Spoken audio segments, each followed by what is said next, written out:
O roteiro prévio era muito simples. Se a oposição ganhasse, as eleições foram limpas. Se a oposição perdesse, elas foram fraudadas. Isso estava desenhado há meses com a disparidade nas pesquisas eleitorais. Como é que a oposição pode provar que houve fraude nas eleições, como eles estão acusando? Eles podem provar, eles vão falar o seguinte: olha, as pesquisas indicavam uma vitória nossa muito grande. Só que você olha nas pesquisas, e eu tive esse cuidado semana passada, eu examinei 9 pesquisas, 4 davam uma vitória assim, em torno de 50% a 60% para a chapa oposicionista. 3 davam vitória para o Maduro. E uma, muito esperta, dava um empate técnico. Por que as pesquisas na Venezuela são tão díspares? Coisa que não acontece no Brasil e não acontece em outros países maiores. Porque no Brasil existe um mercado de opinião pública.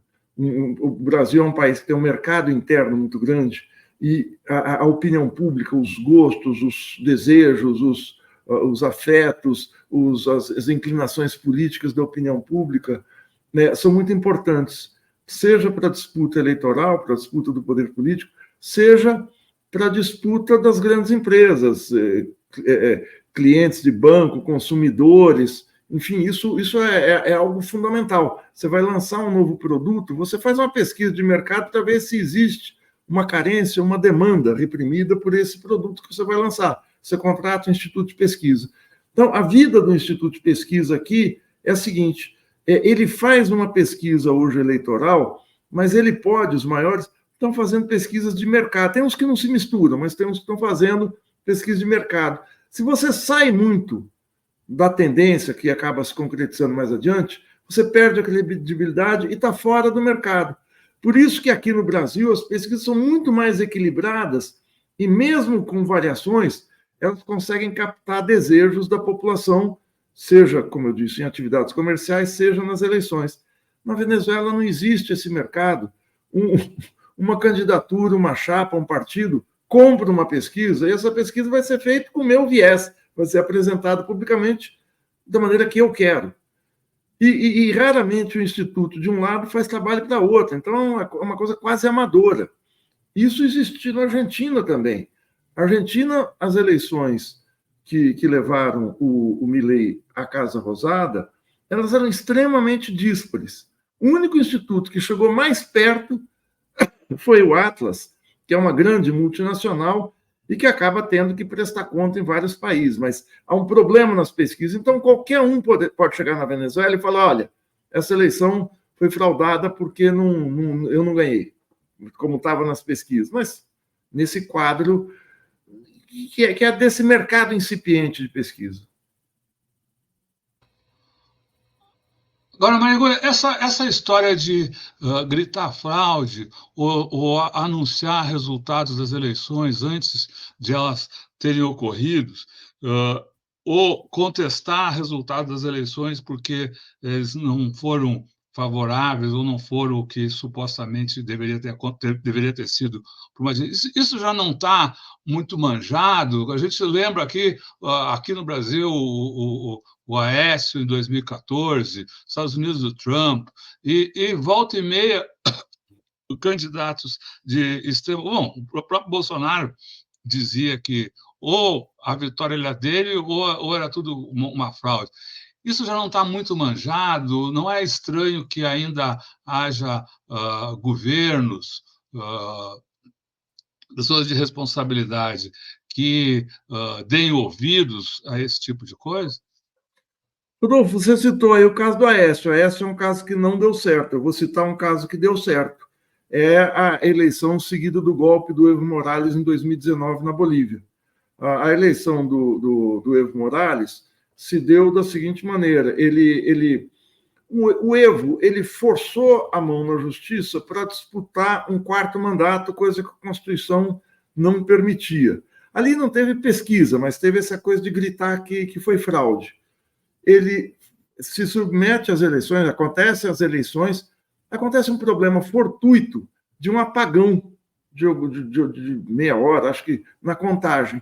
Foi o que bastou para, quando voltou a energia, começarem a dizer que tinha havido fraude, que aquilo era um sinal de fraude. O Evo estava ganhando. Isso aí era previsível que ele ia ganhar. Não é só porque pesquisa na Bolívia também é muito restrita, mas era muito esperada a vitória. Ele ganha as eleições. Quando ele ganha, começa a haver uma denúncia de fraude de fora para dentro da Bolívia, de países não reconhecendo. E o dado mais eloquente foi quando Luiz Almagro, secretário-geral da Organização dos Estados Americanos, da OEA, que era ex-chanceler do Mujica, do Uruguai, mas que é um sujeito totalmente alinhado com o governo, na época, o governo Trump, começa a denunciar, sim, que houve fraude. E aí os governos, a extrema-direita global começou a pressionar.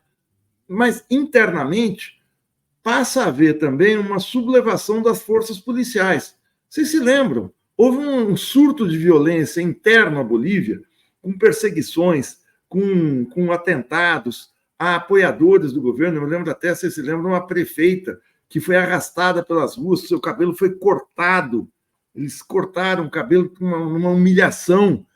E uma coisa de colocar em risco a granel as pessoas. E aí o Evo renuncia. O Evo e o Garcia Linera renunciam e saem do país. Se consuma o golpe. Depois a eleições, um ano depois, o Luiz Arce se elege, mas não se conseguiu provar nenhuma fraude até hoje. Até hoje. O Luiz Almagro continua na OEA, o mundo continua como tal, quer dizer, reverteu-se o golpe, mas ali o grito de fraude deu certo. Por quê? Porque o grito de fraude deixa de ser só um grito e passa a galvanizar multidões e se torna força política de uma maneira dispersa. Na Venezuela, na Bolívia não foi dispersa, foi caótica. O clima era de manifestações incontroláveis. Claro que obra de provocadores. O que se faz na Venezuela é isso. Vamos gerar o caos, porque aí do caos governos não reconhecem, colocam desconfiança. Então a Venezuela passa a se tornar um pária dentro do sistema internacional e um golpe seria uma solução bem-vinda, porque eles fraudaram as eleições. Na Venezuela parece haver um movimento que a gente podia chamar talvez de em pinça, um movimento de pressão dos dois lados, ou seja, vem aos gritos de fraude por parte da Maria Corina, e alguns países, como você falou, da América Latina, os governos de alguns países têm também feito essa acusação, chegando ao ponto, de um lado, há 2 dias, durante exatamente a contagem de votos, a embaixada da Venezuela na Argentina ter sido cercada por apoiadores do Milei, e hoje o Ministério das Relações Exteriores da Venezuela ter decidido chamar seus embaixadores em vários desses países, Uruguai, Argentina, Costa Rica, enfim, vários desses países. Enfim, você vê isso, essa orquestração, são movimentos isolados, separados, porém na mesma direção, estão todos sob um mesmo guarda-chuva? Bom, vocês são jornalistas, vocês sabem como você cria uma sensação de caos para o mundo, né? Então, essa sensação de descontrole, isso que a Patrícia Bullrich e que a Dina Modiano, que é Dina Mondino, né? Eu não lembro o primeiro nome dela, que é a chanceler argentina, as duas foram com alguns exilados venezuelanos e vários apoiadores do Milei e cercaram num ato de vandalismo, né? Um ato de intimidação na embaixada venezuelana em Buenos Aires. E isso já bastaria a retirada do embaixador, já é algo muito sério. O Milei fez um post no Twitter extremamente agressivo. Maduro ditador, roubou as urnas, saia daí. São coisas assim de moleque, né? Uma coisa de sarjeta, que é uma gritaria própria de quem não quer negociar nada. Eu acho que o Maduro cometeu erros ao longo dessa campanha, que foi o seguinte: a gente teve, em outubro do ano passado, os acordos de Barbados, que foram assinados pelo governo e oposição, e estabeleciam alguns parâmetros da disputa política ali, né? Houve, nesse meio tempo, o episódio em que se confirmou a inabilitação, a inelegibilidade da ex-deputada Maria Corina Machado. A Maria Corina Machado, em 2014, ela assumiu, numa reunião internacional no Panamá, ela queria fazer crítica